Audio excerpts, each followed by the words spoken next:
Nós temos conversado com a igreja alguns domingos à noite, dentro do tema de sermos uma igreja cada vez mais madura.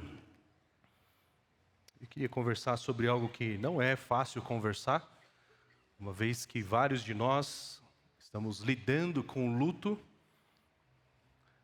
lutos recentes, lutos de mais tempo, e alguns têm lidado, inclusive, com lutas na sua própria saúde, na sua própria vida. E o tema, então, dessa noite, à luz da ideia de maturidade, é nós crescemos em maturidade para morrer e para deixar morrer. A nossa igreja, a graça de Deus, tem muita gente, mas por termos muita gente, a gente lida com várias situações dentro da igreja de lutas, especialmente nas perdas. Nós acompanhamos membros e familiares de membros que lutam com a sua própria vida. Nós lutamos com o luto dentro da nossa igreja e o luto com membros, familiares de membros da nossa igreja. Pensando sobre isso, e o ministério tem uma série de privilégios, mas também traz algumas responsabilidades, eu diria peso, que nós precisamos da graça de Deus para carregar, e um deles é a gente lidar com o luto constante. Nossa igreja, nós temos praticamente no ministério que lidar com o velório semanalmente. Às vezes mais de um velório por semana. E é interessante que ao lidar com isso e acompanhar pessoas que estão morrendo, e pessoas que estão com parentes morrendo, e algumas pessoas nós vemos uma fé que traz uma tranquilidade, que edifica, que encoraja. E alguns nós vemos um desespero, até negando pensar na possibilidade da morte, se apegando a uma fé de que Deus não vai permitir isso, e muitas vezes a morte vem, e lidar com luto nesses casos é bem mais difícil. Aprender a morrer ou lidar com a morte de quem amamos não é algo que nós priorizamos na nossa vida. Não é algo que nós queremos aprender, não é algo que nós paramos para pensar e refletir. Nós nem gostamos de falar sobre isso.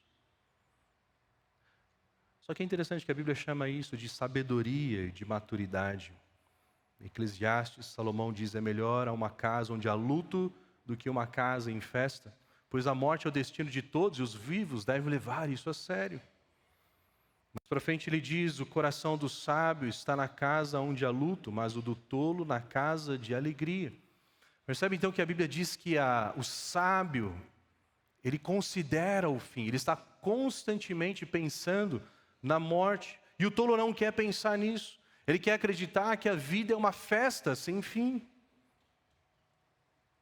Não é uma proposta de uma vida mórbida, de uma vida em luto constante, mas é lidar com a única certeza da vida que nós temos aqui, de que essa vida não é eterna, ela vai acabar. Ou Cristo vem nos buscar, ou nós vamos morrer. E os nossos queridos também. Então precisamos lidar com essa verdade com maturidade. A primeira vez que eu vi sobre isso, o pastor Márcio Grangonato, numa aula, ele disse: o crente precisa aprender a morrer. Nós conseguimos fingir uma fé uma vida inteira, mas diante da morte, a hipocrisia desaparece e a verdade vem à tona. Queridos, essa reflexão, e nem é o ensino bíblico de que devemos aceitar a morte sem choque, sem dor, sem luto. Não. A Bíblia tem exemplos piedosos de lamento pela morte, de Gênesis a Apocalipse. A morte é um inimigo feio. A morte é terrível. A morte é chocante. Nós não devemos romantizar a morte, pois é a expressão do poder do pecado da humanidade. Porém, o Evangelho, a morte e ressurreição de Cristo, A mensagem da Páscoa nos dá uma nova perspectiva sobre a morte. O alvo nessa noite, então, é buscarmos, pelo menos começarmos a refletir sobre uma visão madura da morte à luz da palavra. E sermos uma igreja cada vez mais madura em como encaramos a morte, a nossa morte e a morte daqueles que nós amamos. Hoje nós celebramos a Páscoa, a ressurreição de Jesus, e é a ressurreição de Jesus que nos dá uma perspectiva sobre a morte. Essa é a ideia dessa noite, de forma simples, diz que a ressurreição de Cristo nos livra da escravidão pelo pavor da morte. A ressurreição de Cristo nos livra da escravidão pelo pavor da morte. De onde eu tirei isso? Eu tirei de Hebreus capítulo 2. Se você puder deixar sua Bíblia aberta, nós vamos ver pelo menos 3 textos juntos aqui, além de outros que eu vou citando e vou projetando. Hebreus capítulo 2, versículo 14 e 15 é o texto principal de onde sai toda a reflexão. Hebreus 2, 14, diz assim a palavra de Deus: visto, pois, que os filhos têm participado comum de carne e sangue, também Jesus igualmente participou dessas coisas, para que, por sua morte, destruísse aquele que tem o poder da morte, a saber, o diabo, e livrasse todos os que, pelo pavor da morte, estavam sujeitos à escravidão por toda a vida. O autor de Hebreus aqui, na sua carta, ele está mostrando para os seus leitores que estavam sendo tentados a deixar o Evangelho, estavam tentados a deixar Jesus e a confiar no judaísmo, e até que no contexto, trocar adoração a Cristo por adoração a anjos.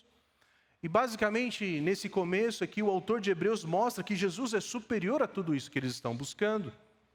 Nesse trecho, ele mostra que Jesus, para salvar o homem, se tornou carne e sangue como homem, para morrer como homem e destruir aquele que tem o poder sobre a morte, o diabo.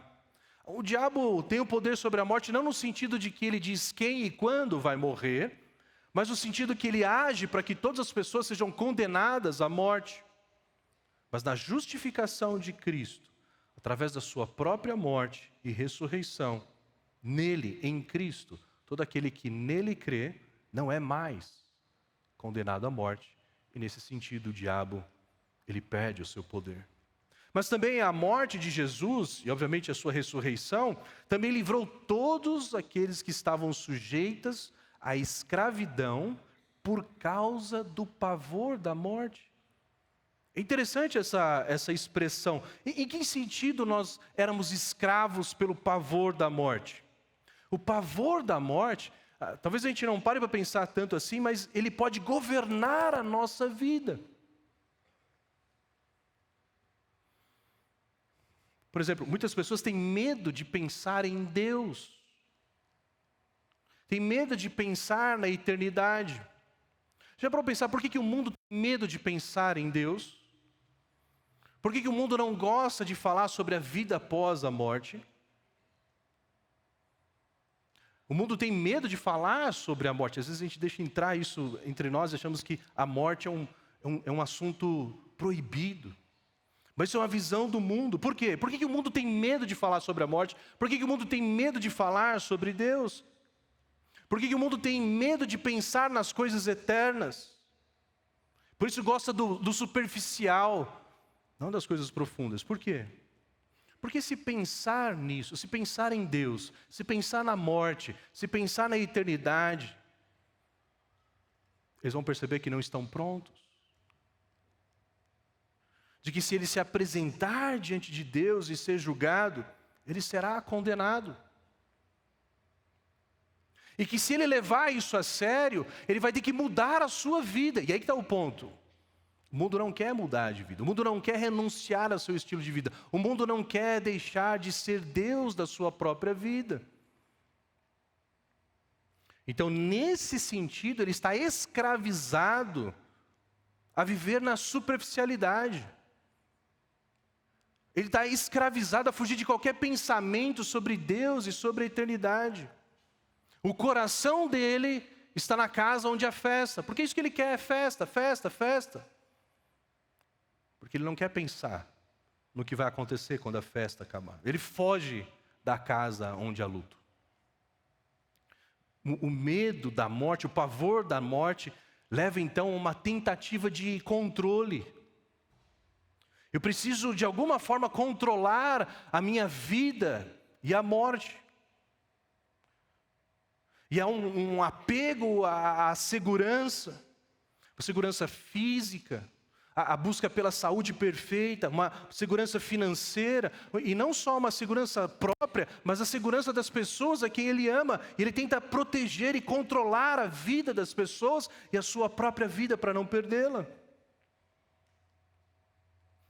Coloca uma redoma em volta das pessoas a quem ele ama, tentando proteger, porque ele não quer perder a sua vida e não quer perder as pessoas a quem ele ama. Isso leva a um estilo de vida tanto de superficialidade, mas também de insegurança e ansiedade, porque na verdade a gente não consegue controlar. E nunca vai no médico com medo de descobrir alguma coisa. Ou ele não sai do médico com medo de perder, de deixar passar alguma coisa. Não é uma vida leve, tranquila, mas uma vida pesada, ansiosa, insegura. E é na busca de preservar a sua própria vida, ele deixa a vontade de Deus. Na verdade, ele não confia a sua vida em Deus, ele confia em si mesmo. E ele se torna então um idólatra. Aquilo que ele deveria confiar em Deus, a sua vida, ele confia em outras coisas. Seja no seu trabalho, seja nos remédios, seja na sua dieta. Ou ao invés de dedicar o amor e devoção a Deus, ele se dedica à devoção à sua família, aos seus filhos, ao seu cônjuge, aos seus amigos, com medo de perdê-los. A escravidão do pavor da morte. O homem não vive para Deus, ele vive para não perder a sua vida. É interessante que é justamente por causa disso que ele perde a sua própria vida. E ao invés de uma vida que ama a Deus e ao próximo, é uma vida autocentrada, uma vida centrada em si mesmo. Isso se revela nos relacionamentos. Ele usa pessoas para se preservar, ao invés de sacrificar a sua vida pelos outros. Essa escravidão, então, é alimentada por dois tipos de medo. O medo de Deus, o medo de encontrar Deus e ser julgado por Deus, e o medo da eternidade, daquilo que ele não conhece, daquilo que ele não sabe para onde ele vai. E é justamente nesse sentido que Cristo nos libertou da escravidão do pavor da morte. Ele nos justifica, ele nos perdoa, nos torna inocentes perante Deus. Então, por isso, não seremos julgados. E ele nos deu a vida eterna, então nós não precisamos temer o que vem depois. Olha isso em outros dois textos. 1 João, capítulo 4, versículo 18. Se você quiser deixar aberto ali, para nós olharmos uns textos em volta. 1 João, capítulo 4, no versículo 16, João diz assim: nós conhecemos o amor e cremos nesse amor que Deus tem por nós. Deus é amor. E aquele que permanece no amor, permanece em Deus, e Deus permanece nele. Nisto o amor é aperfeiçoado em nós, para que, no dia do juízo, mantenhamos confiança, pois, assim como Ele é, também nós somos desse mundo. No amor não existe medo, pelo contrário, o perfeito amor lança fora o medo, porque o medo envolve castigo, e quem teme não é aperfeiçoado no amor. Nós amamos porque Ele nos amou primeiro. Deus nos amou de tal maneira que deu o seu Filho unigênito para que todo aquele que nele crê não morra, mas tenha a vida eterna. Quem conhece e confia nesse amor, sabe que está perdoado, está justificado. Por isso ele não teme morrer e encontrar com Deus. Porque ele não vai encontrar um juiz rigoroso, um juiz que está pronto para condená-lo, mas ele vai encontrar um Deus que o amou. Não há mais condenação para aqueles que estão em Cristo Jesus, para aqueles que confiam que a obra de Jesus, a sua morte e a sua ressurreição, já apaziguaram sua situação diante de Deus. Ele não fica apreensivo se ele tem sido um bom crente ou uma boa pessoa, porque não é a nossa bondade que nos justifica, mas é o amor de Deus revelado na bondade de Cristo Jesus. Por isso, no amor não há medo, porque o medo supõe castigo. Quem teme morrer e ser julgado não é aperfeiçoado no amor, no sentido de não entendeu esse amor. Ainda teme ser castigado. Queridos, em Cristo Jesus nós não precisamos temer o castigo. Jesus foi castigado em nosso lugar. É o que nós celebramos na Páscoa, nesse final de semana. Ele morreu em nosso lugar por amor. Então, podemos morrer sem medo de sermos julgados, de sermos castigados. Veja que interessante, ao final da passagem que eu li, ele diz: amamos porque ele nos amou primeiro. Quando nós somos libertos do pavor da morte, ao invés de vivermos uma vida autocentrada, uma tentativa de preservação, nós somos libertos para viver uma vida de amor a Deus e ao próximo.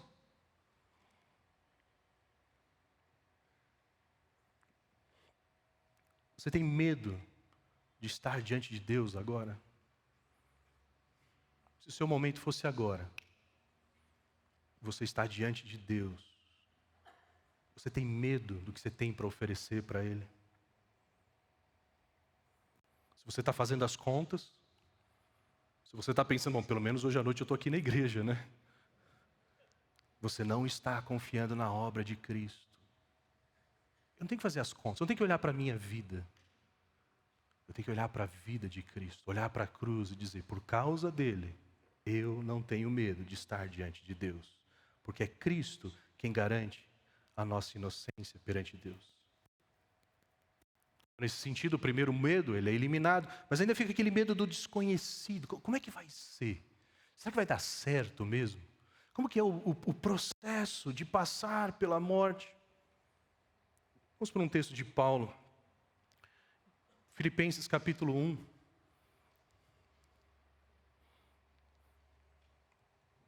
Diz assim, Paulo diz assim, não sei o que devo escolher. Estou cercado pelos dois lados, tendo o desejo de partir e estar com Cristo, que é incomparavelmente melhor. Mas por causa de vocês, é mais necessário que eu continue a viver. Recentemente nós ouvimos uma mensagem fantástica nesse texto do pastor Totti. Paulo conversando com a igreja de Filipos. Ele diz que deseja partir e estar com Cristo, porque isso é incomparavelmente melhor. O que Paulo está dizendo é que não existe nada que se compare a partir e estar com Cristo. Mas ele tem convicção de que não vai morrer agora, e ele vai continuar vivo para servir a igreja. Olha de novo, quando estamos libertos do pavor da morte, nós somos libertos para amar a Deus e amar ao próximo. Paulo, ele quer ficar aqui não para realizar os seus sonhos. Paulo, ele não diz que vai ficar aqui porque ele gosta das coisas aqui, ele não consegue desapegar das coisas aqui. Não, ele vai ficar aqui para servir ainda mais a igreja, para servir a Deus servindo a igreja. É interessante que a nossa perspectiva de morte afeta a nossa perspectiva de como nós vivemos. Mas o ponto que eu quero chamar a atenção aqui é a convicção de Paulo de que estar com Cristo é incomparavelmente melhor.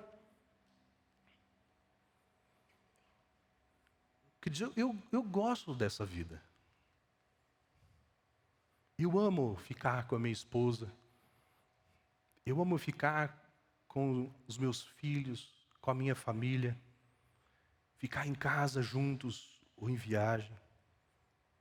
Eu gosto do meu trabalho. Eu amo servir junto com os irmãos. Eu gosto muito de dormir. Eu gosto muito de viajar, conhecer novos lugares. Eu gosto muito de ficar vendo coisas de avião. Eu gosto muito de comer churrasco, pizza, o tempero do norte, do nordeste. Eu gosto muito de praticar esportes. Eu gosto de ver paisagens, especialmente lá de cima, quando a gente está voando. Eu amo viver por tudo que tem nessa vida. Mas, queridos, todas as coisas boas, elas são apenas sinais.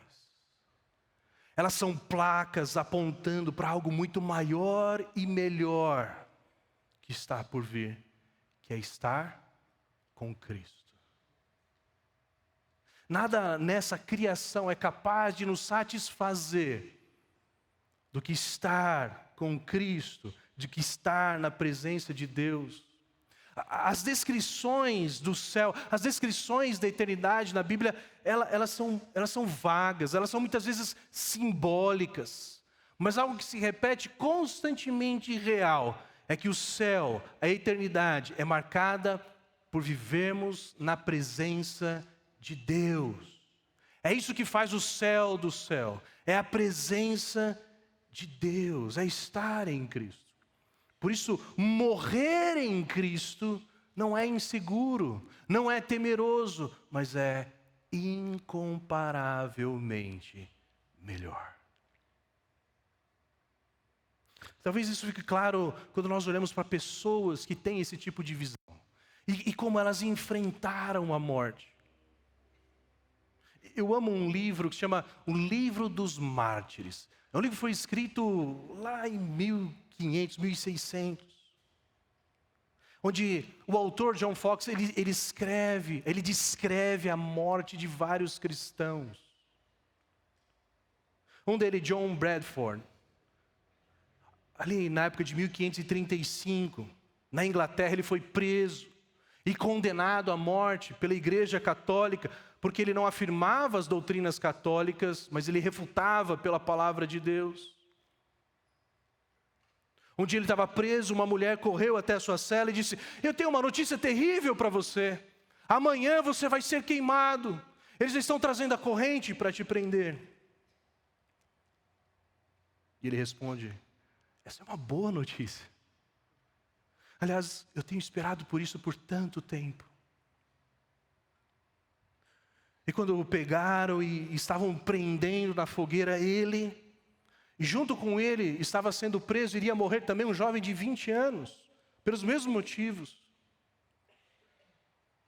Bradford vira para ele e diz: coragem, hoje à noite nós vamos jantar com o próprio Senhor. Isso é incomparavelmente melhor.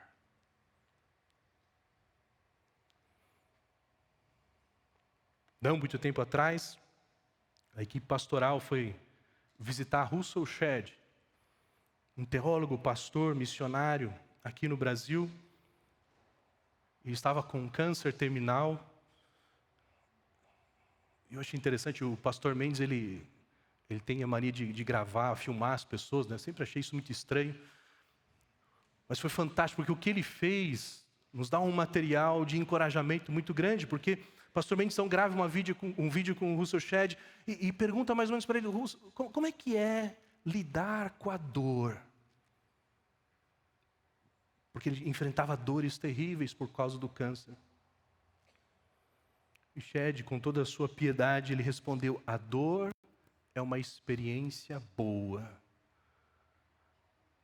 Porque a gente se sente desmamando desse mundo, estando pronto para subir. Depois a família nos contou que essas foram as últimas palavras dele. Eles não temeram a morte, pois entenderam que era incomparavelmente melhor estar com Cristo. Isso não é motivo para desistir da vida aqui. Veja, Paulo em Filipenses sabia que enquanto ele vivesse, ele tinha um propósito de amar a Deus e ao próximo servindo. A nossa vida pertence a Ele, é Ele quem determina quando a vida começa e quando termina. Enquanto nós vivemos para Ele. Viver é Cristo e o morrer é lucro. Esse tem que ser o nosso lema. Pergunta: você considera que estar com Cristo é incomparavelmente melhor? Porque se você não considera isso, morrer vai ser muito difícil para você. Minha sugestão é para você conhecer um pouco mais da realidade dessa vida e da eternidade pela palavra de Deus e mudar o seu conceito. Esses não são textos exaustivos que a gente poderia olhar sobre esse assunto, mas essa nossa conversa é só um começo de reflexão. Mas eu queria pensar em 6 práticas a partir disso. Uma vez que Cristo nos libertou da escravidão, do pavor da morte, nos livrando do juízo, da condenação, e nos dando uma vida eterna, tornando aquilo que era desconhecido em algo conhecido e incomparavelmente melhor. Há algumas coisas que precisam mudar na nossa vida. Primeiro, nós precisamos estudar o que a Bíblia diz sobre a morte. Lembra que Salomão disse em Eclesiastes, nós já lemos, o coração do sábio está na casa onde há luto. Se você não para refletir, e quando chegar a minha hora? Você não vai estar pronto. Se nós vamos morrer, então devemos estudar a Bíblia sobre como devemos morrer. Sobre o que significa a morte. O conhecimento da verdade nos livra do medo, da ignorância. Um outro vídeo que o pastor Mendes gravou, isso muito mais tempo atrás, foi com o pastor Ari Veloso. O pastor Ari Veloso, ele teve um problema de coração, e ele foi fazer um transplante de coração lá nos Estados Unidos. E quando ele foi fazer esse transplante, o pastor filmando perguntou, Ari, você tem medo da cirurgia, de você entrar na cirurgia e não sair da cirurgia? E o Ari, ele respondeu que, pelo conhecimento que ele tinha de Deus, o conhecimento que ele tinha sobre Deus, o fortalecia para enfrentar aquele momento, inclusive a possibilidade da morte. Você conhecer a Deus, você conhecer o Evangelho, você conhecer o que a palavra de Deus diz sobre a morte, sobre a vida eterna, te capacita a passar sem medo por momentos difíceis. Então estude sobre a morte, sobre a vida eterna, estude sobre Deus, sobre o caráter de Deus. Um dos meus medos não é tanto o que vai acontecer depois, né? Mas é o processo. Como que eu vou morrer? Como é que vai ser? Lembre que independente de como vai ser, Ele vai estar presente. E Ele vai nos capacitar porque Ele é fiel. Ele não permitirá que sejamos provados além das nossas forças. Mas mesmo no processo de morrer, nós seremos capacitados a glorificá-lo. Estude sobre a soberania de Deus, sobre como Deus controla todas as coisas. Nada acontece, nem um fio de cabelo, para aqueles que têm, caem sem a permissão de Deus. Então a nossa morte está debaixo do controle de Deus. Isso nos prepara para morrermos. Isso nos prepara para perdermos aqueles a quem nós amamos. Lembra de Jó? Jó perdeu tudo o que tinha. Jó perdeu todos os seus filhos. Jó perdeu toda a sua saúde. Ele diz, nu eu nasci, nu eu vou partir. O Senhor deu, o Senhor tomou. Louvado seja o nome do Senhor. Vamos aceitar o bem das mãos de Deus e não vamos aceitar o mal? E nisso, Jó não pecou contra Deus. O que nós vamos entender é que Jó, ele não veio isso naquele dia que ele perdeu, mas ele cultivava um relacionamento com Deus, ele conhecia Deus. Então, quando chegou a morte na sua casa, ele reagiu com fé, de acordo com aquilo que ele conhecia sobre Deus. Então, o conhecimento de Deus é uma proteção, é uma segurança, é uma força para enfrentarmos a morte, tanto a nossa, como das pessoas a quem nós amamos. Uma boa teologia, um bom conhecimento de Deus nos prepara para a morte. Pergunta: você tem um bom conhecimento de Deus hoje? Você conhece bem a palavra de Deus? Quem Deus é para atravessar o vale de sombra e da morte?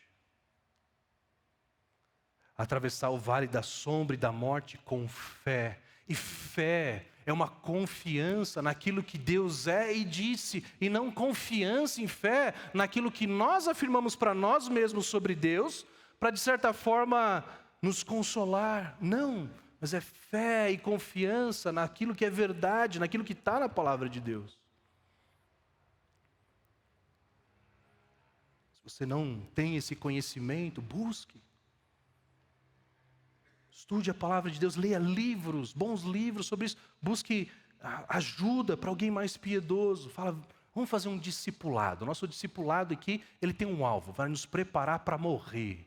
Discipulado para a morte. Segunda coisa, invista naquilo que é eterno. Eu creio que parte do nosso medo de morrer é porque nós não temos vivido para aquilo que nós deveríamos viver. Vivemos juntando tesouros nessa terra.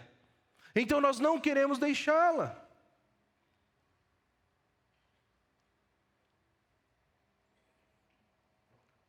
Bima, lembrou desse texto hoje, no momento dos dízimos e ofertas? Aonde está o seu tesouro? Aquilo que você valoriza, aquilo que você considera como valioso, se é incomparavelmente melhor.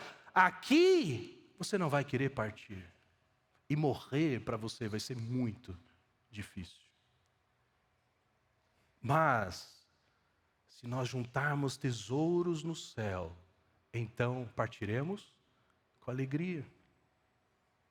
Se nós vamos para lá, para a eternidade, nós devemos investir lá.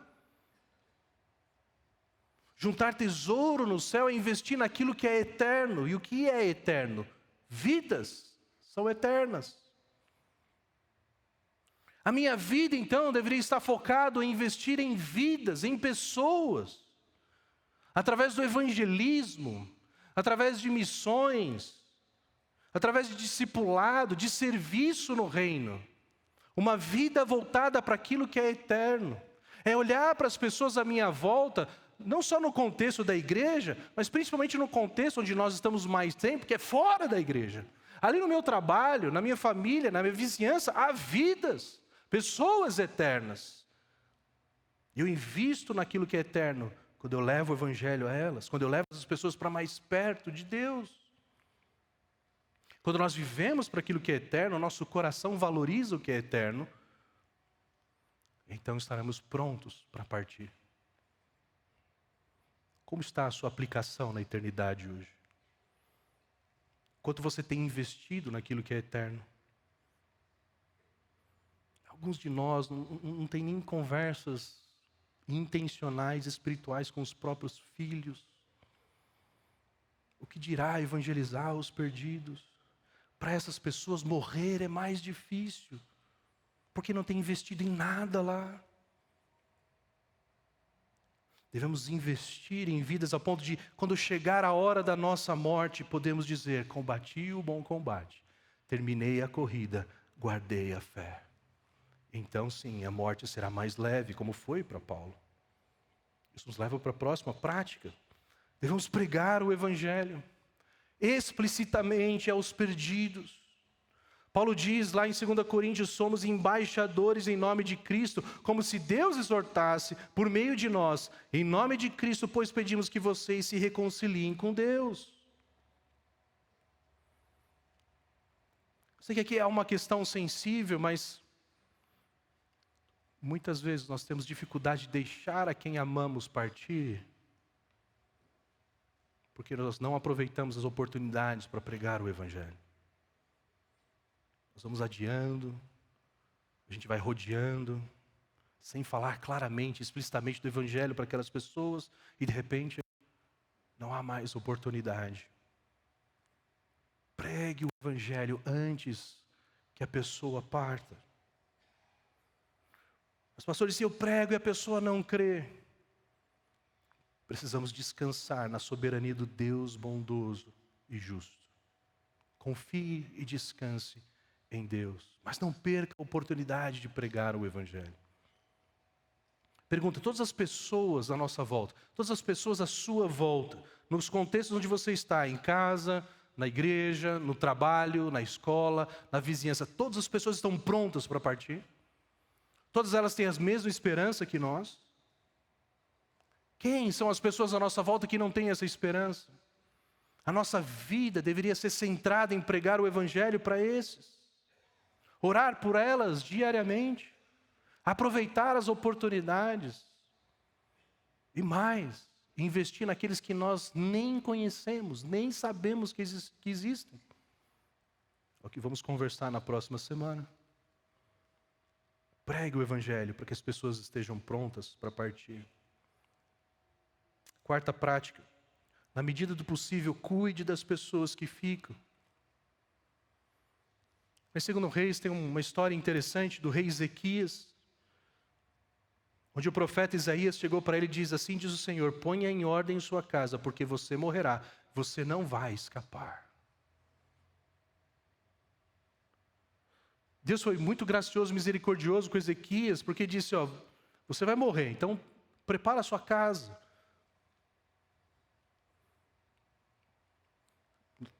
Talvez nós não vamos ter essa oportunidade, nós não vamos saber, mas nós já podemos colocar a nossa casa em ordem. Algumas pessoas temem em partir porque vão deixar os seus desamparados.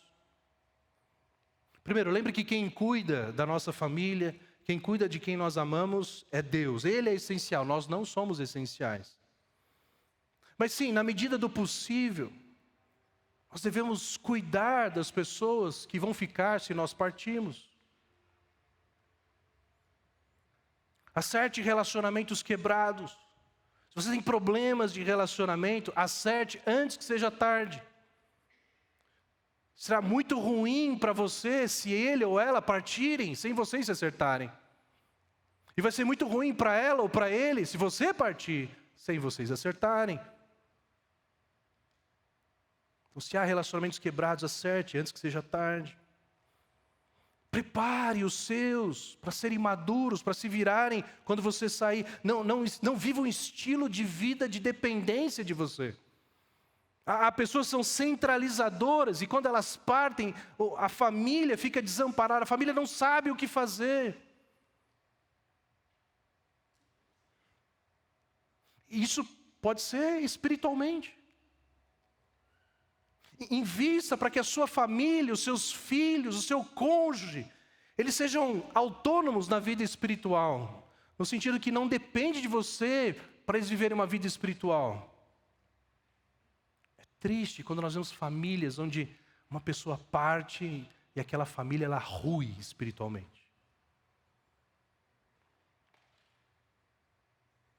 Discipule seus filhos, leve a sua família para mais perto de Deus, para que, caso você parta, a sua família continue caminhando com Deus. Cuide materialmente.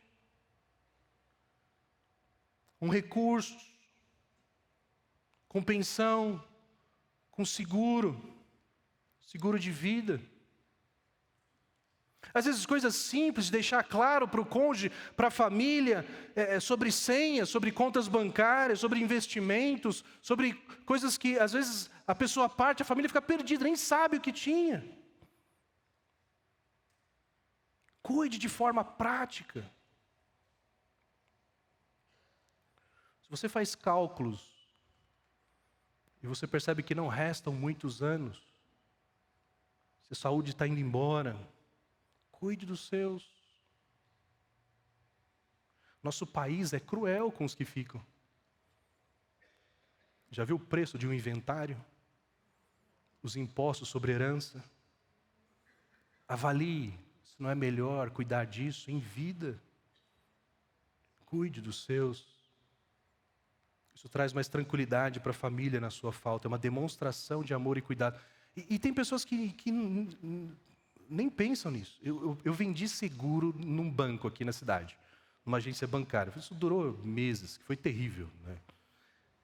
Mas eu lembro de chegar para pessoas e falava assim: eu vendo um seguro de vida, você não quer comprar um seguro de vida, cuidar da sua família caso você falte?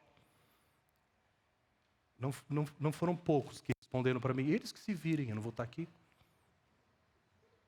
Isso não é expressão do Evangelho. Queridos, Jesus, no momento mais importante da história da criação, quando Jesus estava morrendo na cruz, Ele cuidou da sua mãe. Em João 19, o texto diz: e junto à cruz estavam a mãe de Jesus, a irmã dela, Maria, mulher de Clopas, e Maria Madalena. Vendo Jesus a sua mãe, junto dela o discípulo amado disse: mulher, eis aí o seu filho. Depois disse ao discípulo: eis aí a sua mãe. E dessa hora em diante o discípulo a tomou para casa. Se Jesus na sua morte, que era muito mais do que a sua morte, era a obra da criação. Todas as coisas foram criadas para aquele momento, e Jesus se preocupou em cuidar da sua família. Quem somos nós para não fazermos a mesma coisa? Como ficarão os seus se você partir agora? O que está ao seu alcance para facilitar a vida deles? Quinto, aproveite as coisas boas dessa vida enquanto em vida.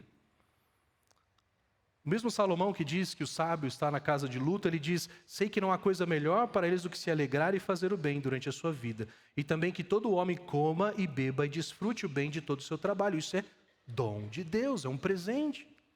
Aproveitar as bênçãos de Deus na nossa vida nos prepara para a eternidade. Curtir família, amigos, igreja, viagens, admirar a paisagem. Entender que essas coisas são vislumbres da eternidade, mas que Deus nos dá para aproveitarmos, para não chegar a sua hora e você se arrepender. Devia ter aproveitado mais.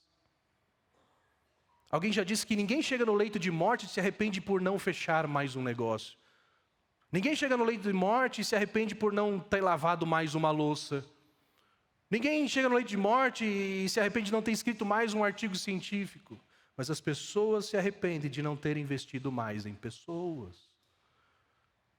Então nessa vida aproveite aquilo que Deus te dá. Hoje você pode dizer que desfrutou de tudo que Deus te deu nessa vida? Você tem aproveitado bem os presentes de Deus? Queridos, estamos indo encontrá-lo. Sei que honramos o nosso Pai quando aproveitamos os presentes que Ele nos deu. E por último, morra glorificando a Deus. Quando estamos morrendo, ou quando nós percebemos que estamos morrendo, seja por doença, seja por idade avançada, a nossa tendência é nos tornarmos mais egoístas.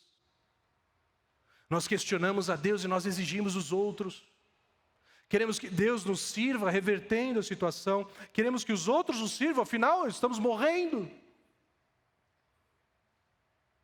Mas o mandamento de Deus não termina quando nós começamos a morrer.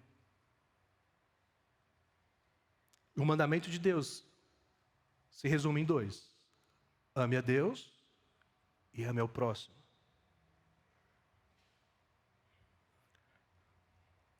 Nós deveríamos morrer amando a Deus e amando ao próximo. Isso é morrer glorificando a Deus. Ame a Deus lá no leito de morte, buscando a sua palavra, orando, conversando com Deus, o louvando mesmo em momentos difíceis. Ame o próximo, testemunhando no leito de morte, aconselhando os que ficam, orando com eles, pedindo para que eles orem com você, para que eles leiam a palavra de Deus com você, tratando bem as pessoas que cuidam de você, encorajando as pessoas que cuidam de você, seja da família, sejam enfermeiros, médicos. Nos dias difíceis, peça para que orem com você, compartilhe as suas lutas e a sua confiança em Deus. Quando o professor Carlos Oswaldo foi diagnosticado com câncer, lhe disseram: Deus lhe deu um púlpito mais poderoso. E de fato, anos depois do seu velório aqui, nós vemos que ele aproveitou bem a oportunidade. Ele glorificou a Deus na sua morte, amando a Deus e amando o próximo. Paulo, prestes a morrer, escreve 2 Timóteo, que encorajou Timóteo na sua morte e nos encoraja até hoje. Jesus glorificou a Deus na cruz, ao dar o evangelho ao ladrão ao seu lado. Na sua morte, Jesus salvou o ladrão. Na sua morte, Jesus salvou a todos nós. A ressurreição de Cristo nos dá uma perspectiva diferente sobre a morte. A ressurreição de Cristo nos livra da escravidão pelo pavor da morte. Porque a nossa esperança diz: tragada foi a morte pela vitória. Onde está, ó morte, a sua vitória? Onde está, ó morte, o seu aguilhão? O aguilhão da morte é o pecado, e a força do pecado é a lei. Graças a Deus que nos dá a vitória por meio de nosso Senhor Jesus Cristo. Portanto, meus amados irmãos, sejam firmes, inabaláveis e sempre abundantes na obra do Senhor, sabendo que no Senhor o trabalho de vocês não é vão. Vamos ficar em pé e vamos responder a isso, dizendo, porque Ele vive, nós podemos enfrentar o amanhã.